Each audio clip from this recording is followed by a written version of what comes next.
इतना कठिन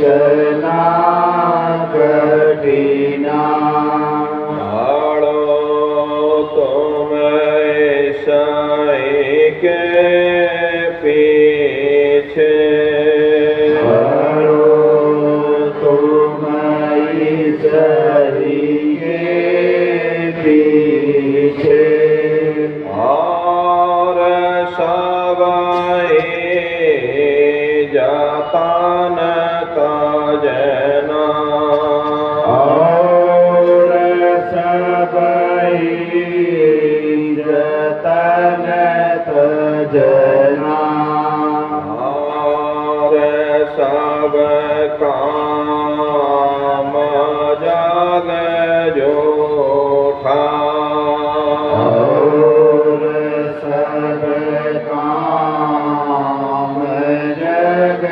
झूठा त्याग दे ईसाई को गहना त्याग दे सही को गहना गुरु से प्रीत कर पहले गुरु से प्रीत कर पहले और घट शब्द को सुनना बहुर घट शब्द को सुनना गुरु का ध्यान कर प्यारे गुरु का ध्यान कर प्यारे बिना इसके नहीं छूटना बिना इसके नहीं छूटना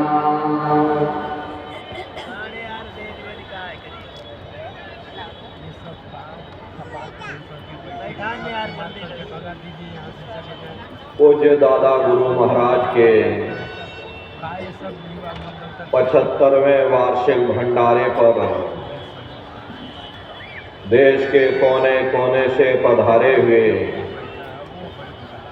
सभी सत्संगी धर्म प्रेमी भाई बहनों को सादर जय गुरुदेव।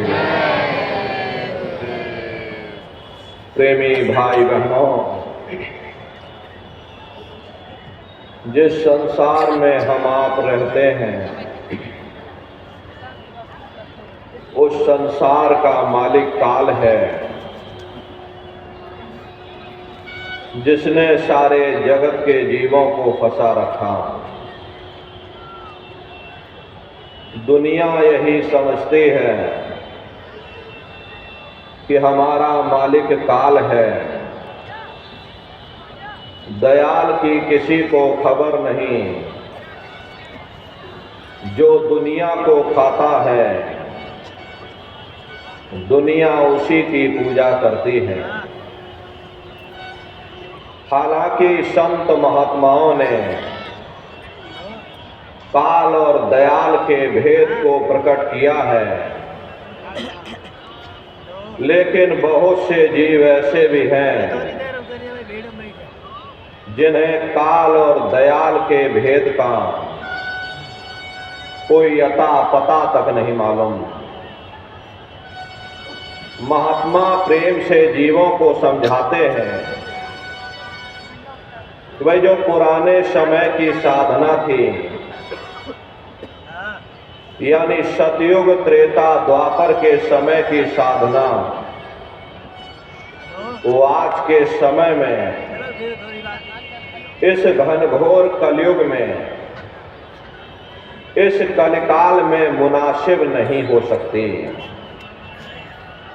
क्योंकि समय बदलता रहता है तो कानून भी बदलते रहते हैं। यहां तो युग के युग बीत चुके। अगर हम ये सोच लें कि हम उस समय की साधना इस कलयुग में कर लेंगे तो यह कभी संभव नहीं हो सकता। सतयुग में मनुष्य की उम्र 1,00,000 वर्ष की हुआ करती थी। 10,000 हजार हाथियों का बल एक एक मनुष्य में हुआ करता था। त्रेता में घटकर 10वां हिस्सा 10,000 साल की आयु, द्वापर में घटकर 10वां हिस्सा 1000 वर्ष की आयु, कलयुग में घटकर 10वां हिस्सा यानी 100 साल की आयु रह गई। कहाँ सतयुग में 1,00,000 वर्ष की उम्र और कहाँ कलयुग में 100 साल की उम्र। और 100 साल में भी ऐसे वातावरण में, ऐसे माहौल में, आज के समय में 100 साल भी कोई मनुष्य भोग पाता है, वरना कोई 40 साल में चला जाता, कोई 50 साल में चला जाता, कोई 60 साल में चला जाता। 60 साल में भी 20 साल खेलने और खाने में गुजर जाते, बाकी बचे 40 साल। इसमें शादी ब्याह भी करना है, बाल बच्चे भी करने हैं, उनकी परवरिश के लिए नौकरी पेशा भी करना है। फिर मनुष्य के पास समय कहाँ है? न समय है, न सामर्थ्य है। इसीलिए प्रेमी भाई बहनों, उस समय की साधना इस कलयुग में मुनासिब नहीं हो सकती।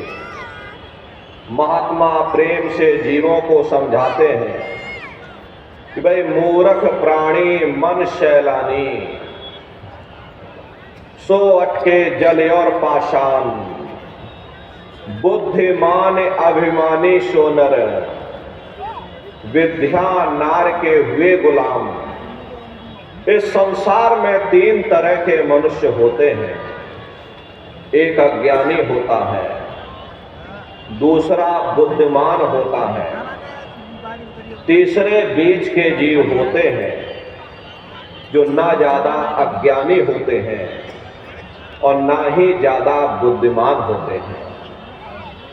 अज्ञानियों की हालत ऐसी है, रुपया पैसा कमाया, चल दिए तीर्थों की यात्रा पर, कभी गंगा में डुबकी लगाई, कभी यमुना में डुबकी लगाई और मन में यह सोच लिया कि हमने अपने सारे मैले पाप कर्म उतार दिए।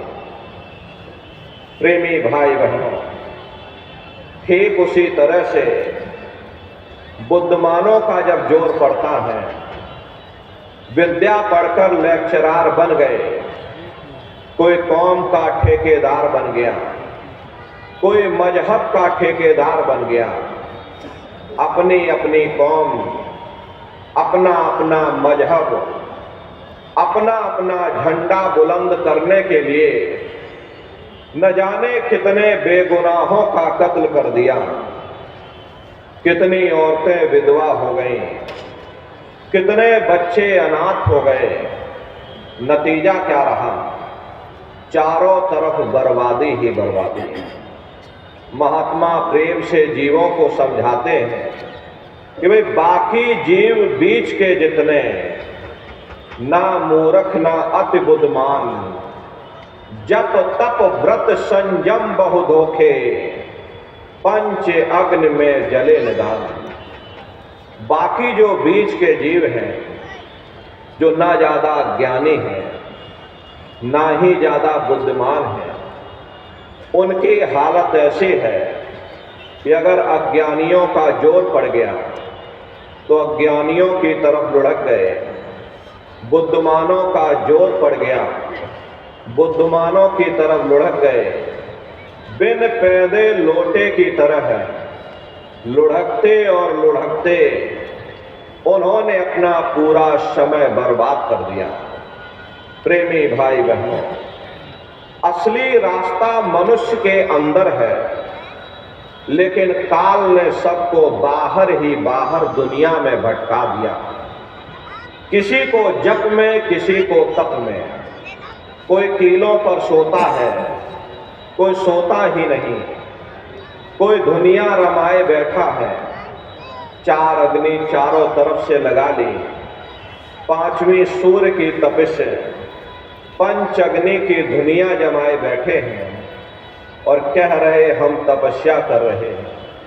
उनसे जाकर के पूछिएगा कि हे भले मानस, तुम्हारे अंदर पहले से ही काम, क्रोध, लोभ, मोह, अहंकार की पंच अग्नि ये पहले से जल रही है, पहले उसे शांत करने की कोशिश करो। इसी तरह लोग व्रत या उपवास करते हैं। व्रत या उपवास करना अच्छी बात होती है, इससे शरीर हल्का होता है, काया निरोगी रहती है। लेकिन अगर हम कहीं ये सोच लें कि हम व्रत या उपवास करके ही उस परमात्मा को प्राप्त कर लेंगे, तो यह कभी संभव नहीं हो सकता। एक आदमी का प्रण था, वह रोज दिए में तेल भर करके पाठ करता था।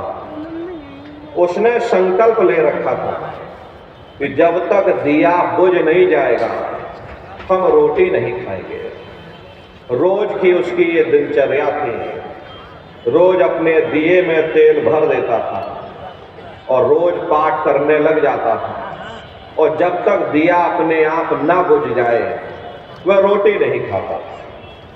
घर में नई बहू आ गई, उसे रस्म रिवाज का पता नहीं था। ज्यों दिए में तेल खत्म होने को आया, उसने लाकर और तेल भर दिया। आदमी बेचारा भूखा प्यासा करे तो करे क्या। उसने जो संकल्प ले रखा था कि भाई जब तक दिया बुझ नहीं जाएगा हम रोटी नहीं खाएंगे, अब तेल और भर दिया। दिया बुझे तो बुझे कैसे। अंत में फिर वो आदमी पाठ करने लग गया। फिर जैसे ही तेल खत्म होने को आया, उसने लाकर और तेल भर दिया। आदमी भूख से व्याकुल हो उठा। अंत में थक हार करके और दिया बुझा करके रोटी खाने लगा। ये हाल है पाठ करने वालों का। कहने का मतलब ये है कि दुनिया ऐसे ऐसे रस्म रिवाज में फंसी हुई है, ऐसे ऐसे कर्मकांडों में उलझी हुई है, प्रेमी भाई बहनों, कि कोई सिद्ध बना बैठा है, कोई नाथ बना बैठा है, कोई देवी देवताओं का अवतार बना बैठा है। ये सब काल का धोखा है। काल ने सारे जगत के जीवों को इसी धोखे में फंसा रखा। देखो चरित्र काल करता का, कोई सिर कोई पैर रुधान। देखो काल ने कितना बड़ा धोखा दिया। किसी को हाथों से बहा दिया, किसी को पैरों से बहा दिया। वाल्मीकि जी महाराज ने राम के पैदा होने के 10,000 साल पहले पूरी रामायण बनाकर रख दी। भाई तुम्हारे अंदर राम है, तुम्हारे अंदर रावण है, सब कुछ तुम्हारे अंदर है।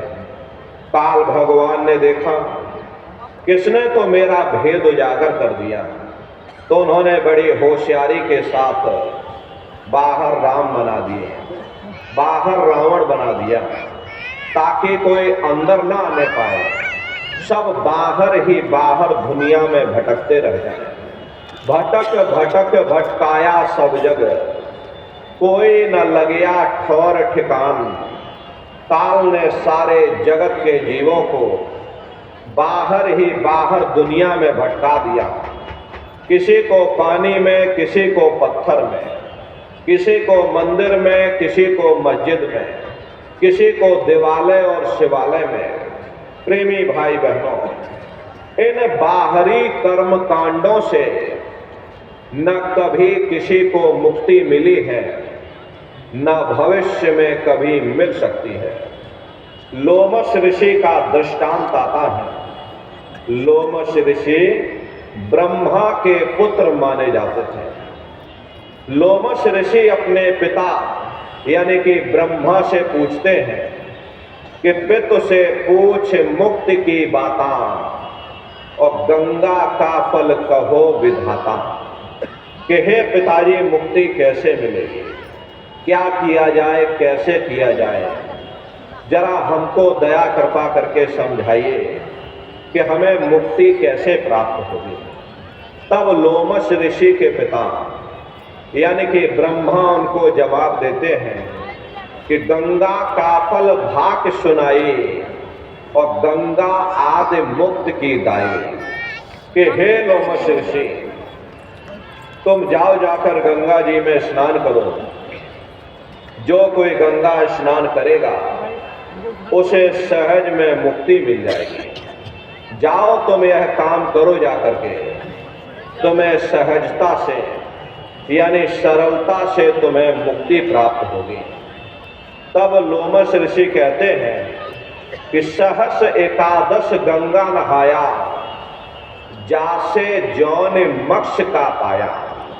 कि हे पिताजी, मैंने सहस्त्रों वर्षों तक यानी हजारों हजार वर्षों तक गंगा जी में स्नान किया, गंगा जी में डुबकी लगाई, और बड़ी श्रद्धा और आस्था के साथ में डुबकी लगाई।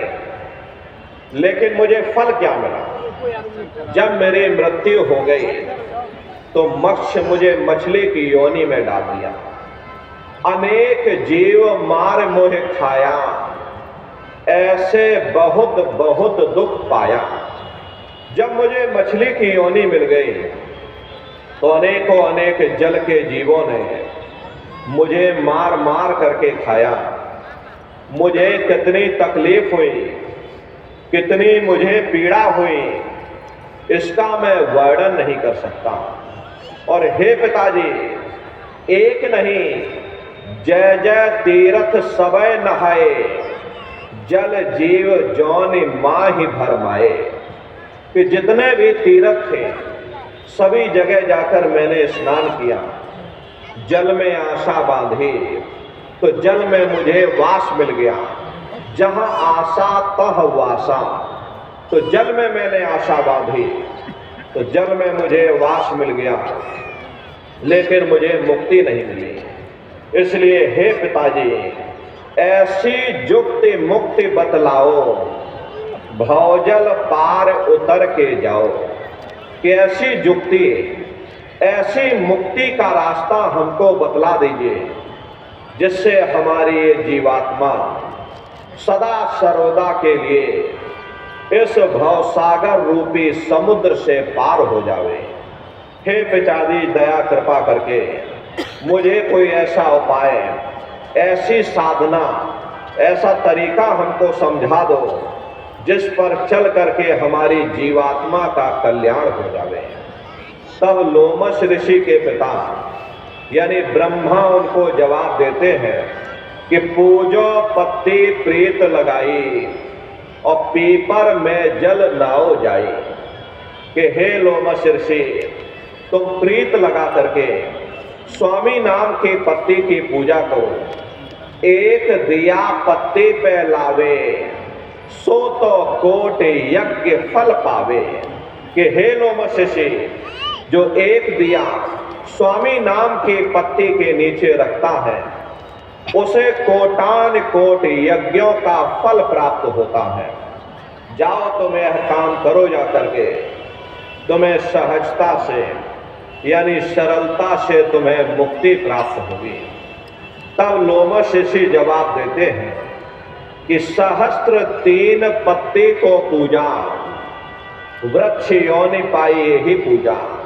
कि हे पिताजी, मैंने 3 यानी 3000 वर्षों तक स्वामी नाम की पत्ती की पूजा की, बड़ी श्रद्धा और आस्था के साथ जल चढ़ाया, बड़ी श्रद्धा और आस्था के साथ में उसकी परिक्रमा लगाई, बड़ी श्रद्धा और आस्था के साथ में मैंने दिया भी रखा।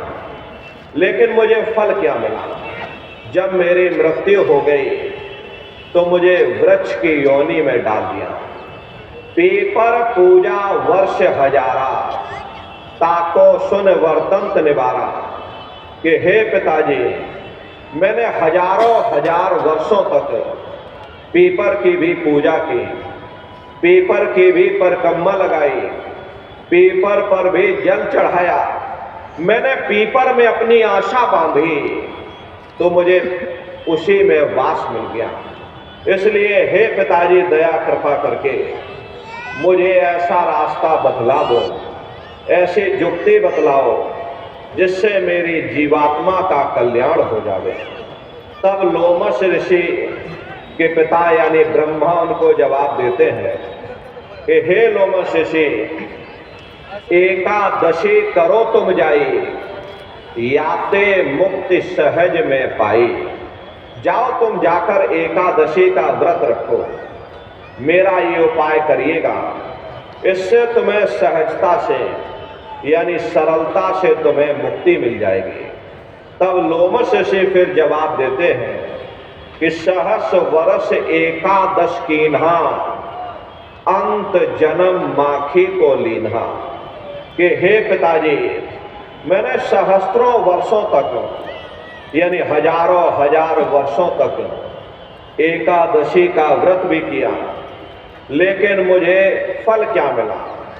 जब मेरी मृत्यु हुई तो मुझे मक्खी की योनि में डाल दिया।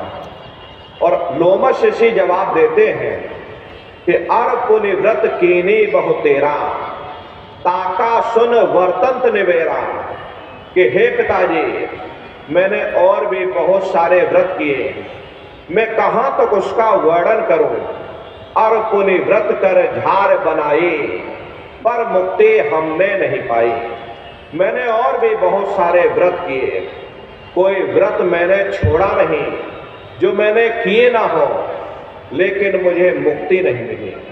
मैं खाली का खाली रह गया, मेरा जन्म बर्बाद हो गया, मेरा समय बर्बाद हो गया। जहां मैंने आशा बांधी वहीं मुझको वास मिल गया, लेकिन मुझे मुक्ति नहीं मिली।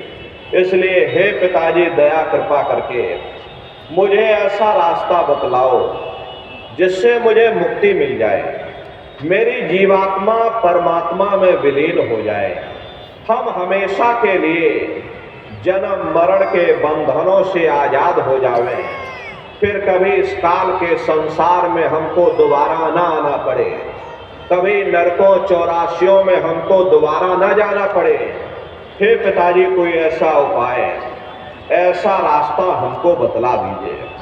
तब लोमश ऋषि के पिता यानी ब्रह्मा उनको जवाब देते हैं कि हे लोमश ऋषि, मेरा ये विचार है, तुम जाओ जाकर थोड़ा दान पुण्य करो। पुण्य गौ का सबसे भारी, याते मुक्ति होए विचारी। मेरा ये विचार है, तुम जाओ जाकर दान पुण्य करो, और दान पुण्य में सबसे बड़ा पुण्य गौदान माना जाता है। जाओ तुम गौदान करो जाकर के, तुम्हें अवश्य ही मुक्ति मिल जाएगी। तब लोमश ऋषि फिर से जवाब देते हैं कि गौदान कीन्हा बहु तेरा, और जन्म मिला जो बकरी केरा। कि हे पिताजी, मैंने बहुत गौदान किया, लेकिन मुझे फल क्या मिला? जब मेरी मृत्यु हो गई तो मुझे बकरी की योनि में डाल दिया। न जाने कितनों ने मेरा शिकार किया, मुझे मार मार करके काट काट करके खाया गया, मुझे कितनी तकलीफ हुई, कितनी मुझे पीड़ा हुई, इसका मैं वर्णन नहीं कर सकता। इसलिए हे पिताजी, मैंने बहुत भटक लिया। जो भी आपने विधि बताई, विधि विधि ध्यान विधि से कीन्हा, जो भी आपने विधि बताई मैंने विधि विधान के साथ उसे पूरा किया।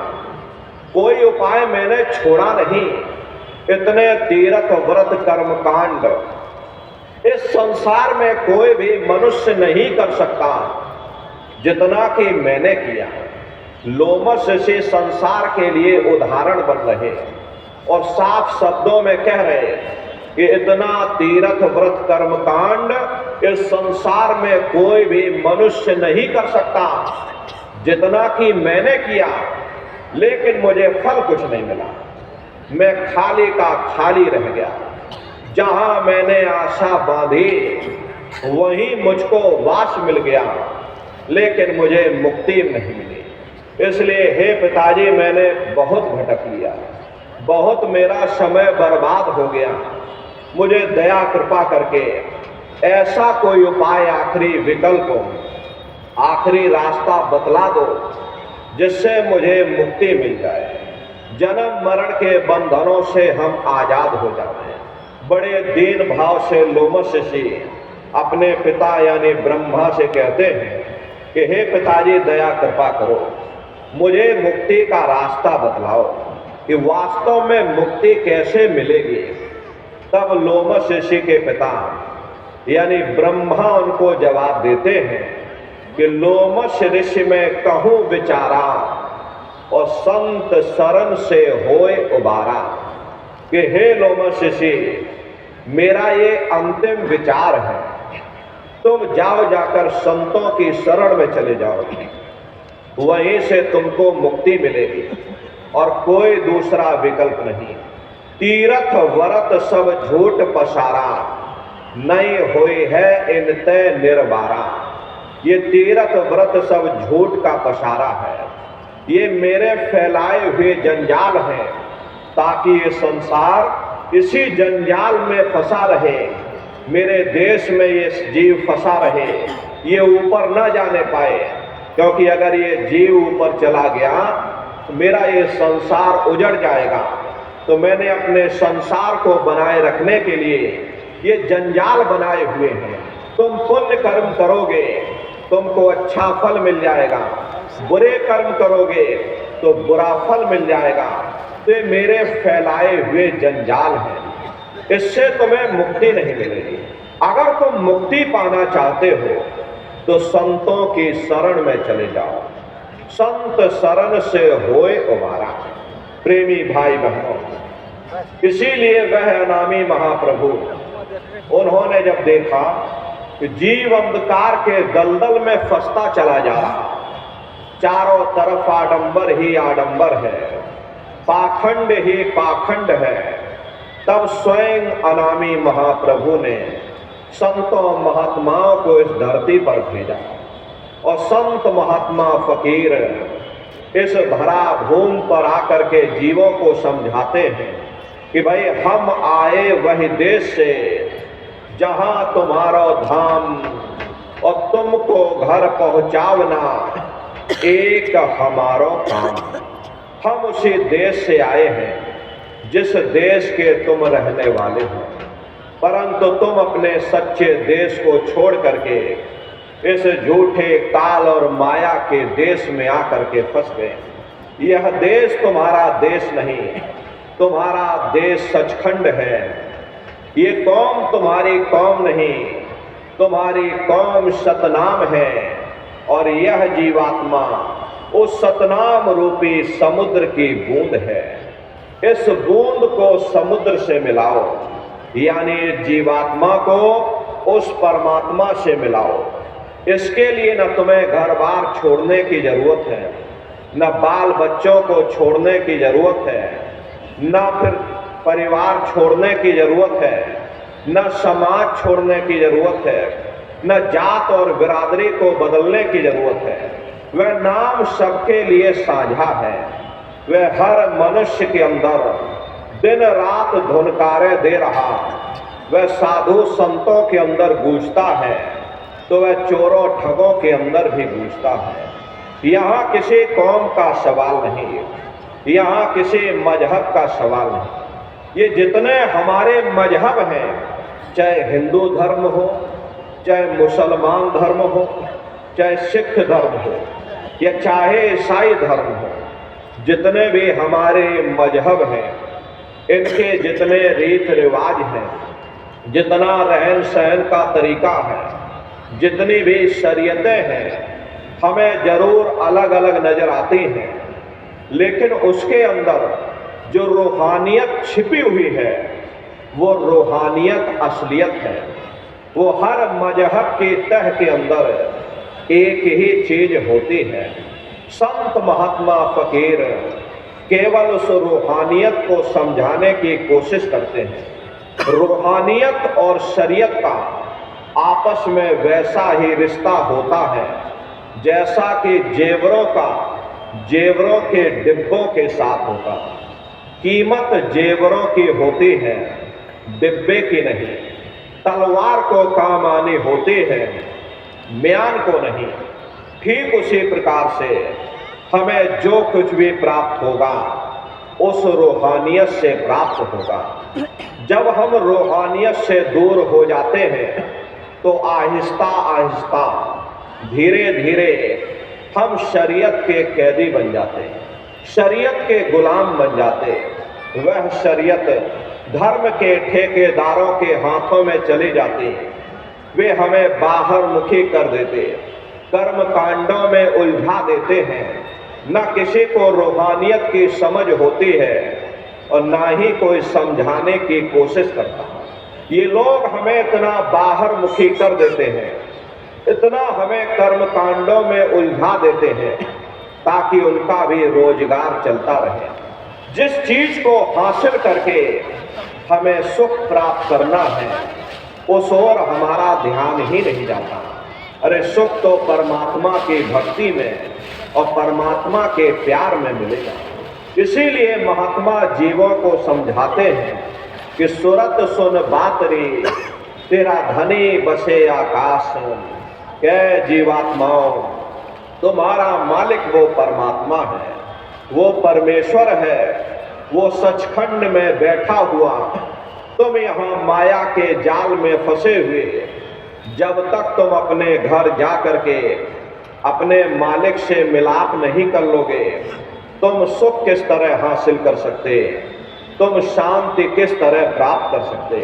प्रेमी भाई बहनों, इस नाशवान जगत में न कभी किसी को सुख मिला है और ना ही कभी मिल सकता। ये जो कोई थोड़े बहुत सुख आपको नजर आते हैं ये क्षणिक है, और क्षणिक चीजों का सुख और आराम केवल क्षणिक ही हो सकता। जितना इसके आने में हम लोगों को खुशी महसूस होती है, उतना इसके जाने में भी हम लोगों को दुख भी महसूस होता है। आप अपनी बुद्धि से विचार करिएगा, जब किसी व्यक्ति की शादी होती है तो मन में बड़ी भारी खुशी होती है। ये मन हमारा फूला नहीं समाता प्रेमी भाई बहनों। लेकिन यदि शादी के बाद उसी साथी के साथ कोई अनबन हो जाए, मन मुटाव या झगड़ा हो जावे, तो मन में फिर भय पैदा हो जाता कि कहीं साथी हमारा बेकार ना निकल जाए, शराबी कबाबी ज्वारी ना बन जाए। दुनिया भर का मन में चिंताएं समा जाती हैं, और चिंता चिता समान, चिंता से बढ़ करके दुनिया में कोई दूसरा रोग नहीं होता। फिर इस चिंता के कारण ही हम लोग फिर दुखी हो जाते हैं। फिर हम दुनिया के जीव बाल बच्चों में सुख ढूंढते हैं। जब बाल बच्चे पैदा होते हैं मन में बड़ी भारी खुशी होती है, ये मन फूला नहीं समाता है। अड़ोस पड़ोस वालों को बुलवा करके और ढोल मजीरा बजवाते हो, भोजन पानी कराते हो। लेकिन प्रेमी भाई बहनों, अगर वही औलाद बड़े होकर के यदि नालायक निकल जाए, माँ बाप का कहना ना माने, उनका आदर सत्कार न करे, तो वही औलाद हमारे लिए फिर दुख का कारण बन जाती है। फिर हम दुनिया के जीव हुकूमत के नशे में सुख ढूंढते हैं, राजनीति में सुख ढूंढते हैं कि चलो कहीं राजनीति कर ले, कहीं कोई चुनाव लड़ ले, शायद हमको उसी में सुख मिल जाए। लेकिन प्रेमी भाई बहनों, जिस वक्त लोग हमारी वाह वाह करते हैं, गले में लंबी चौड़ी फूलों की ये मालाएं डाल देते हैं, ये मन हमारा फूला नहीं समाता। लेकिन प्रेमी भाई बहनों, उन्हीं नेताओं का इतिहास हमारी आंखों के सामने है। जिस वक्त लोग उन्हें गोलियों का शिकार बना देते हैं, फूलों की मालाओं की जगह जूतों की मालाएं डाल देते हैं, प्रेमी भाई बहनों, तो फिर वही हुकूमत हमारे लिए दुख का कारण बन जाती है। और फिर दुनिया के हम जीव इंद्रियों के भोग वासनाओं में सुख ढूंढते हैं। लेकिन प्रेमी भाई बहनों, जिस वक्त बीमारियों का हिसाब हमें अपने शरीर पर देना पड़ता है, तब हमें होश आता है ये सुख का कारण है या दुख का कारण है। इसीलिए महात्मा कहते हैं कि भाई आप इस नाशवान जगत में नाशवान पदार्थों से कभी सुख हासिल नहीं कर सकते हो, कभी शांति प्राप्त नहीं कर सकते। कभी कभी मन में ख्याल आता है कि महात्मा हमेशा दुखी दुखी चिल्लाते रहते हैं कि न कभी दुख सुख मिला न मिलेगा। हरे प्रेमी भाई बहनों, तो मन में हम लोग ये सोचने लगते हैं महात्मा हमेशा दुखी दुखी कहते हैं। अब तो हमने इतनी तरक्की कर ली, 100 सालों के अंदर हमने इतना विकास कर लिया। पहले हम झोपड़ियों में रहते थे, या एक आध कोठरियों में पूरा परिवार रहा करता था। खेती बाड़ी भी लोग हाथों से या बैलों से किया करते थे। 15-20 मील के अंदर हमारी सारी दुनिया थी, हम उसी दुनिया में गुजारा करके मर जाते थे। लेकिन हमने 100 सालों के अंदर इतनी तरक्की कर ली, इतना विकास कर लिया, बड़ी बड़ी कोठियां बनवा ली, खेती बाड़ी के लिए बड़े बड़े ट्रैक्टर आ गए, रासायनिक खादें आ गई, बीमारी दूर करने के लिए बड़े बड़े अस्पताल बन गए। न्याय के लिए क्या कहा जाए, सिविल कोर्ट से लेकर सुप्रीम कोर्ट बन गया। चाहे मुकदमा कहीं उठा कर ले जाओ, कोई रोकने टोकने वाला नहीं। जब हमने इतनी तरक्की कर ली, फिर भी आखिर हम दुखी क्यों हैं? महात्मा दुखी दुखी क्यों कहते रहते हैं? प्रेमी भाई बहनों, या तो हमारे सोचने में फर्क है या हमारे समझने में ही फर्क है। अरे आप अपनी बुद्धि से विचार करिएगा। जब हम लोग झोपड़ियों में रहते थे, एक साथ प्रेम से रहा किया करते थे, शाम को थके हारे घर आते थे, गा बजा कर भोजन करते थे और निश्चिंत हो करके गा बजा करके सो जाते थे। अब जब हमने 100 सालों के अंदर इतनी तरक्की कर ली, बड़े बड़े ऊंचे ऊंचे मकान बना लिए, उनमें एयर कंडीशन भी लगवा लिया, 9-9 इंच के गद्दे भी डलवा लिए, फिर भी हमको नींद नहीं आती। नींद की गोलियां खा खा करके सोना पड़ता। अरे पहले गांव में कोई मामूली वैद्य हकीम होता था, लेकिन इलाज सबका जरूर हो जाता था। अब जब हमने 100 सालों के अंदर इतनी विकास कर लिया, बड़े बड़े अस्पताल बना लिए, बड़े बड़े डॉक्टर आ गए, नई नई दवाइयाँ आ गई, तो बीमारी भी तो नई नई निकल आई। इसका मुख्य कारण है लोग अनाज की पैदावार को बढ़ाने के लिए तरह तरह के रासायनिक खादें और कीटनाशक दवाइयों का इस्तेमाल करने लगे, जिसका प्रभाव हमारे शरीर पर पड़ता है। लोगों का खान पान गंदा हो गया। इंसानों के खून में जब जानवरों का खून मिल जाएगा, तो न इंसानों की दवाइयाँ काम आएगी और न जानवरों की दवाइयाँ काम आएगी। तो परिणाम क्या होगा? ऐसी नई नई बीमारियां निकलेंगी। हरे प्रेमी भाई बहनों, डॉक्टर बहुत हैं, पर मिलते किसको हैं? अस्पतालों में जाकर के देखो, मरीज बेचारे बरामदों में पड़े रहते। प्रेमी भाई बहनों, बेशक हमने इतनी तरक्की कर ली, लेकिन जरा आप अस्पतालों में घूम करके देखिएगा क्या हाल है ग्रामीण क्षेत्रों के अस्पतालों का। अरे प्रेमी भाई बहनों, ये तरह तरह की बीमारियां, ये तरह तरह के रोग धोग, ये सब हमारे खान पान के कारण हो गए। पहले गांव में प्रेमी भाई बहनों कोई झगड़ा फसाद हो जाता था, चार भले लोग मिलजुल करके समझौता करा देते। अब आप मुकदमा करके देख लीजिए, क्या बजाल 20-25 साल से पहले आपको कोई फैसला मिल जाए। आप किसी से पूछ करके देखिए, किसी को फुर्सत नहीं है। डॉक्टर को फुर्सत नहीं, जज को फुर्सत नहीं, वकील को फुर्सत नहीं, कारखानेदार को फुर्सत नहीं, उद्योगपतियों को फुर्सत नहीं। सबके चेहरे पर चिंता और तनाव की लकीरें हैं। फिर ऐसी तरक्की से किसी का क्या फायदा हो सकता है। ये तरक्की का कसूर नहीं है, ये हमारा अपना कसूर है। हम उन चीज़ों के कैदी बन गए। ये चीज़ें हमारे लिए बनी थी, ना कि हम उनके लिए बने थे। हम मशीनों के पुर्जे बन गए, मशीनों के मालिक न बन सके। हमको मालिक बनना चाहिए था। सबको रोटी मिलनी चाहिए थी, सबको कपड़ा मिलना चाहिए था, सबका मन निश्चिंत होना चाहिए था। किसी के मन में चिंता और तनाव की लकीरें नहीं रहनी चाहिए थी। आपस में एक दूसरे से प्रेम होना चाहिए था। समाज में सद्भाव होना चाहिए था। घर में माँ बाप का सम्मान होना चाहिए था। अरे यही तो जीवन में हर इंसान मांगता है।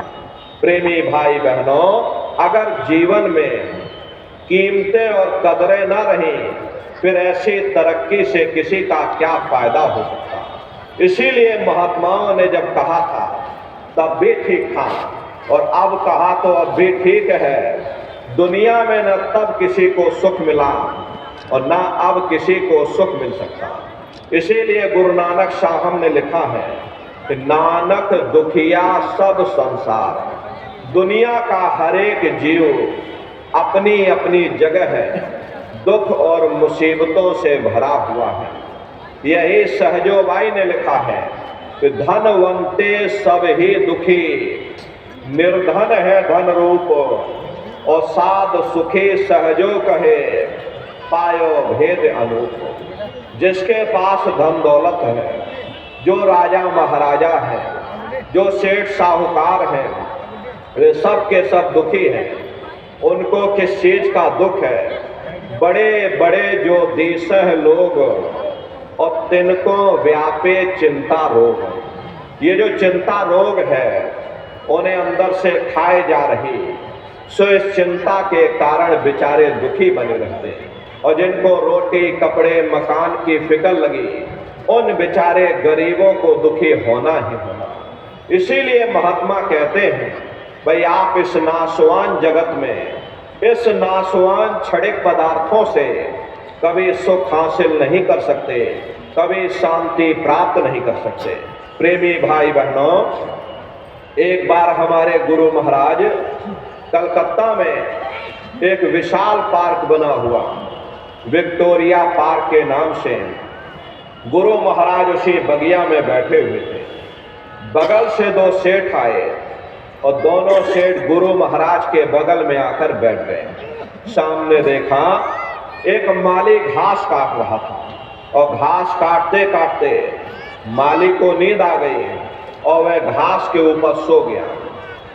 दोनों सेठ आपस में बातचीत करने लगे। देखो उस माली को, हमसे ज्यादा सुखी तो वह माली है, कम से कम उसे नींद तो आ रही।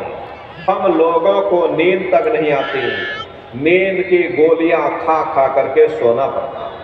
गुरु महाराज उन सेठों की बात सुन रहे थे। गुरु महाराज बोले, अरे भाई सेठ जी, तुमने अपने आप क्यों फैसला कर लिया? जाओ पहले माली से पूछ करके आओ, क्या वो सुखी है या नहीं है। गुरु महाराज की बात को मान करके दोनों सेठ माली के पास गए और जगा करके पूछा कि भाई हमारे सवाल का जवाब दे दो, क्या तुम सुखी हो या नहीं हो। तो माली बोला अरे बाबूजी, हम कहाँ सुखी हैं? सुखी तो देखो महलों में जो रह रहे, ऊंची ऊंची इमारतों में जो रह रहे, वे लोग सुखी हैं। हम कहाँ सुखी हैं? गुरु महाराज उसकी बातों को सुन करके हंसने लगे। गुरु महाराज बोले, देखो ये सेठ कह रहा कि माली सुखी है, और माली कह रहा कि सेठ सुखी है, और वास्तविकता यही है, यहाँ कोई सुखी नहीं। ना सुख विद्या के पढ़े, और ना सुख वाद विवाद, और साध सुखी सहजो कहे, जो लागे शून्य समाध। न आलिम फाजिम सुखी हैं, न गुणी और ज्ञानी सुखी हैं, न बड़े बड़े विद्वान ये सुखी हैं।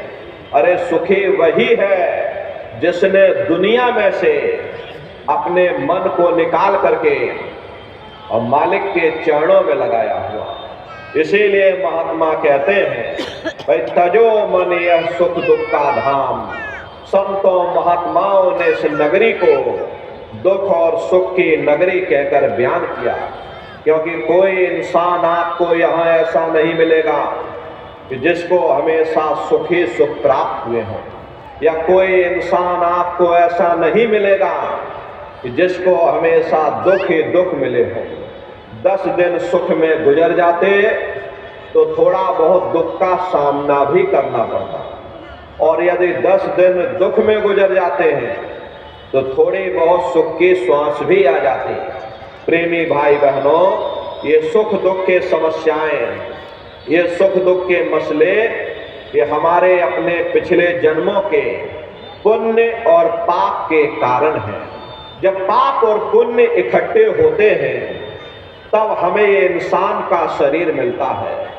यदि पुण्यों के कारण हम लोग सुखी हो जाते हैं तो उन पापों के कारण हमको दुख का सामना भी करना पड़ता है। प्रेमी भाई बहनों, संत महात्मा इस दुनिया को सुख की नगरी बनाने के लिए नहीं आते। अगर संतों महात्माओं का दुनिया में आने का यही एक लक्ष्य होता, ये दुनिया सुख की नगरी बन जाए, तो प्रेमी भाई बहनों अब तक जरूर बन जानी चाहिए थी। इतिहास गवाह है, हर कौम, हर मजहब में, हर मुल्क, हर वक्त में किस किस चोटी के महात्मा आए, उनके आने के बावजूद ये दुनिया सुख की नगरी न बन सकी। तो हम आप यहाँ क्या सोच करके बैठे हैं, ये दुनिया सुख की नगरी बन जाएगी? प्रेमी भाई बहनों, अरे दुनिया के कांटे बाटे चाहे कितने भी क्यों आप इकट्ठे कर लो, ये दुनिया के कांटे चाहे कितने भी क्यों ना इकट्ठे कर लो, लेकिन कभी कामयाब नहीं हो सकते। अगर हिम्मत करके हम अपने पांवों में ही जूतियां पहन लें तो ये दुनिया के कांटे हम पर असर नहीं कर सकते। प्रेमी भाई बहनों, इसीलिए महात्मा कहते हैं, भाई सुख दुख की समस्याओं से परे चलो, मालिक की भक्ति करो, लगो तुम अब चढ़कर सतनाम। अगर तुम सुख पाना चाहते हो, अगर तुम शांति पाना चाहते हो, तो सतनाम की खोज करो, उस मालिक की भक्ति करो, क्योंकि जितना अरसा, जितना समय तुम्हारा ध्यान मालिक की भक्ति में लगा रहेगा, तुम दुनिया में 2-4 दिन जरूर सुख हासिल कर सकते हो। और अगर तुम्हारा ध्यान मालिक की भक्ति से हट जाएगा तो सारी दुनिया तुम्हारे लिए दुख का रूप बन करके खड़ी हो जाएगी। आप अपनी बुद्धि से विचार करिएगा। देखो, एक छोटा सा बच्चा अपने पिता की उंगली पकड़ करके मेला या नुमाइश में घूमने जाता है। उसे मेले के हर साजो सामान बड़ी खूबसूरत नजर आती हैं।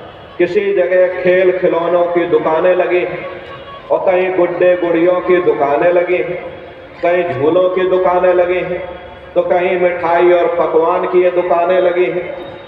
तो वह बच्चा सोचने लगता है कि शायद ये खुशी हमको इस मेले के साजो सामान से प्राप्त हो रही, और अगर भूल करके भी वो बच्चा अपने पिता की उंगली छोड़ देता है तो वह सारा साजो सामान उसी जगह रहता है, लेकिन बच्चा रोने चिल्लाने लगता है, चीखने लगता है। तब उसे खुद ब खुद महसूस होता है। ये खुशी हमें तभी तक प्राप्त हो सकती जब तक हमने अपने पिता की उंगली पकड़ रखी है। हमारा पिता कौन है?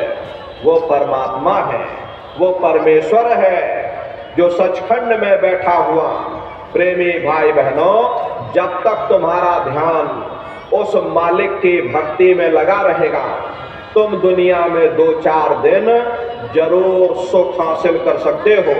और अगर तुम्हारा ध्यान मालिक की भक्ति से हट जाएगा, इस सारी दुनिया तुम्हारे लिए दुख का रूप बन करके खड़ी हो जाएगी। इसलिए प्रेमी भाई बहनों, चारों तरफ से अपने ख्याल ध्यान को समेट करके एक मन एक चित्त हो करके मालिक की भक्ति करो। यदि महापुरुषों के हम लोग चंद शब्दों को याद रखते तो निश्चय ही हम अपने जीवन के लक्ष्य का पता पा जाते, अपनी आत्मा को उस परमात्मा के साथ मिलाते और प्रभु के साथ मिल करके उस आराम और चैन को पा जाते जो इस जड़ दुनिया में, इस जड़ संसार में नहीं मिलता। हम आप इस जड़ संसार में सुख और प्रेम की खोज में लगे रहते, लेकिन वो सच्चा सुख और सच्चा प्रेम तुम्हारे अंदर है, ना कि बाहर। ये सूरज चांद सितारे, ये जमीन और ये आसमान जिनको आप अपनी इन जड़ आंखों से देख रहे हो, यदि अंतर की दृष्टि खोल करके देख लो तो प्रेमी भाई बहनों, ऐसे सूरज चांद सितारों के पास पहुंच जाओ, प्रकाश और नूर के पास पहुंच जाओ, जहां प्रकाश ही प्रकाश है, जहां नूर ही नूर झलकता है। लेकिन हम दुनिया के जीव सुख के देश को, सुख के स्थान को और अपने मालिक को ही भूल बैठे हैं। जा घट प्रेम न संचय, सो घट जान मशान। और जैसे खाल लोहार की और श्वास लेत बिन प्राण। ये कुदरती कारखाना देख करके कैसे जमीनी आसमानी पसारा चल रहा, कौन इसका करतार है, कहाँ वह छिपा हुआ है, कैसे उससे मिला जाए। जिस घट में ऐसे प्रीतम के, ऐसे पुरुष के दर्शन और दीदार की विरह और तड़प नहीं, वह घट गोया मशान के समान है। सुरते इंसान शीरते हैवान है। हर इंसान का फर्ज, हर इंसान का कर्तव्य, हर एक इंसान को यह सोचना होगा कि मृत्यु पर्यंत हम कहाँ जाएंगे, हमारे बाल बच्चे कहाँ जाएंगे, हमारे रिश्ते नातेदार कहाँ जाएंगे, हमारे कुटुंब परिवार वाले कहाँ जाएंगे और इनकी उस समय पर क्या हालत होगी। ये पराविद्या महात्माओं की पराविद्या है। हम आप इस जड़ संसार में फंस करके उस पराविद्या से अनभिज्ञ हो गए और अपने उद्देश्यों को भूल गए, अपने वादे को हम आप भूल गए। वो वादा जो हम लोगों ने माँ के गर्भ में किया था उस परम पिता परमात्मा से कि हे परमात्मा, इस बार हमको मानव तन दे दो, इस बार हमको मनुष्य शरीर दे दो, हम भजन करेंगे, भक्ति करेंगे, हम अपनी जीवात्मा का कल्याण करेंगे। लेकिन मानव तन मिलने के बाद न भजन किया न भक्ति की, बस माया की छाया में फंस करके इस मिथ्या जगत को अपना मान करके हम लोग इसी में गोता खा रहे हैं। प्रेमी भाई बहनों, इस दुनिया में हित मित भाई बंधु रिश्ते नातेदार कुटुंब परिवार वाले, इनमें से कोई भी चीज तुम्हारी जीवात्मा को इस अधोगति से बचा नहीं सकती। हम कौन हैं, हम कहां से आए हैं, हमें जाना कहां है, ये मानव मात्र के लिए एक जटिल प्रश्न बना हुआ है। इस प्रश्न का हल तब तक नहीं होगा जब तक इस धराधाम पर कोई संत महात्मा फकीर ना मिल जाए। इसीलिए वह मालिक अति दया और कृपा करके संतों महात्माओं को इस भरा भूमि पर भेजते हैं और संत महात्मा फकीर यहाँ पर आकर के हम जीवों को समझाने की कोशिश करते हैं कि भाई वो परमात्मा है, वो आपको मिलेगा, जीते जी मिलेगा, इसी मनुष्य शरीर में मिलेगा। इसी मनुष्य शरीर के अंदर जाकर के परमात्मा से मिलने का वह दरवाजा है और उस दरवाजे का भेद केवल संतों महात्माओं को ही प्राप्त है। ये दुनिया के लोग, ये दुनिया की आवाम जनमानस भौतिकता के ज्ञान को पढ़ करके अहंकार में डूबी रहती है कि हमसे बड़ा कोई ज्ञानी नहीं, लेकिन उन बेचारों को नहीं मालूम है कि जहां दुनिया का ज्ञान समाप्त होता है उसी के सिर की चोटी से ये आध्यात्मवाद, आत्मा और परमात्मा का ये गूढ़ ज्ञान, रहस्य विज्ञान प्रारंभ होता है। उस विज्ञान को पाने के लिए सबसे पहले यह जरूरी है कि पहले आप मानवतावादी बने, मानव धर्म और मानव कर्म को अपनाएं। मानव धर्म क्या है? इंसान इंसान के काम आवे, एक दूसरे की निस्वार्थ भाव से सेवा करे, सत्य, दया, अहिंसा, परोपकार आदि गुणों को अपने जीवन में उतार करके और किसी संत महात्मा की खोज करके उनके बताए हुए रास्ते पर चल करके उस मालिक की भक्ति करके अपनी जीवात्मा का कल्याण करा ले, यही इंसान का सबसे बड़ा मानव धर्म है। लेकिन आज इस कलिकाल में ये दुनिया की आवाम जनमानस इंद्रियों के भोग और वासनाओं में, शराबों और कबाबों में सुख ढूंढने की कोशिश कर रही है। प्रेमी भाई बहनों, ये चरित्र पतन जैसे कार्यों को अपना करके ये आवाम जनमानस कैसे सुखी हो सकती है? पहले अपने चरित्र जैसे धन को इकट्ठा करो, क्योंकि चरित्र ही सब कुछ है, चरित्र ही मानव धर्म की पूंजी है। ये दुनिया भर के रगड़े झगड़े, पिता पुत्र में लड़ाई, आदमी औरत में लड़ाई, घर परिवार में लड़ाई, समाज में लड़ाई, जातियों में लड़ाई, हरे नर नारियों, ये इंसानों का काम नहीं है, ये हैवानों का काम है। इसलिए पहले आप इंसान बनो, चरित्रवान बनो, महात्माओं के समीप आओ, वे जो दया का प्रसाद दें उसे खुशी खुशी लेकर के अपने निज घर को जाओ, जहां ना फिर जन्मना है और ना ही फिर मरना है। इसीलिए हमारे गुरु महाराज परम संत बाबा जय गुरुदेव जी महाराज ने आवाम जनमानस के बीच में ये आवाज लगा दी है, ये इंसानों, तुम अपने दीन ईमान पर वापस आ जाओ और एक जिस्मानी मंदिर में बैठ करके भगवान का सच्चा भजन करो, जिससे तुम्हारी ये जीवात्मा नरकों में जाने से बच जाए। और हम माने न माने, लेकिन संत महात्मा त्रिकालदर्शी होते हैं, वे सब कुछ जानते हैं। अगर हम उनके वचनों को मान जाएंगे तो हम लोग बच जाएंगे, नहीं तो खाई और खंदक में जा करके गिर जाएंगे। इसीलिए अभी वक्त है उस मालिक से सच्ची प्रार्थना करने का, खुदा के सामने अपने गुनाहों की माफी मांगने का। अरे हिंदू मुसलमान के नाम पर लड़ने झगड़ने का नहीं, जात और बिरादरी के नाम पर लड़ने झगड़ने का नहीं, कौम और मजहब के नाम पर लड़ने झगड़ने का नहीं। अरे हमने बहुत लड़ लिया, बड़े बड़े झगड़े और फसादे की, बड़े बड़ी नुक्ता और चीनी की, सिवाय नफरत के हमको क्या मिला? नफरत की ऐसी ज्वाला जली जिसमें घर जल गया, परिवार जल गया, समाज जल गई, जातियां जल गई, अब सारा देश जल उठा। इसीलिए सारी मानवता बहुत थक गई है। हर कोई ऐसी छांव चाहता है जहां उसे ठंडक मिले, शांति और सुकून मिले।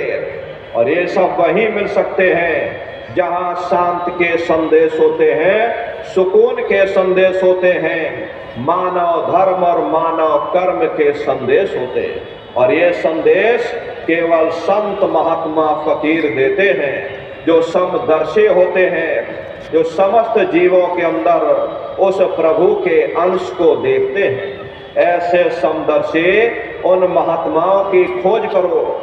ये मत देखना कि महात्मा के जाति के हैं, महात्मा किस कौम के हैं, महात्मा किस मजहब के हैं। अरे जातियां कर्म के अनुसार बनाई गई, जन्म के अनुसार नहीं। मनुष्य की एक ही जाति है, वो है मानव जाति। और इसी मानव जामे में बैठ करके हमें उस मालिक की भक्ति करनी है। प्रेमी भाई बहनों, सुपच जाति के भंगी थे, रैदास जी महाराज जाति के हरजन थे, मीराबाई जाति की छत्राणी थी। अगर वे सब उस मालिक को प्राप्त कर सकते हैं तो आप भी उस मालिक को प्राप्त कर सकते हैं।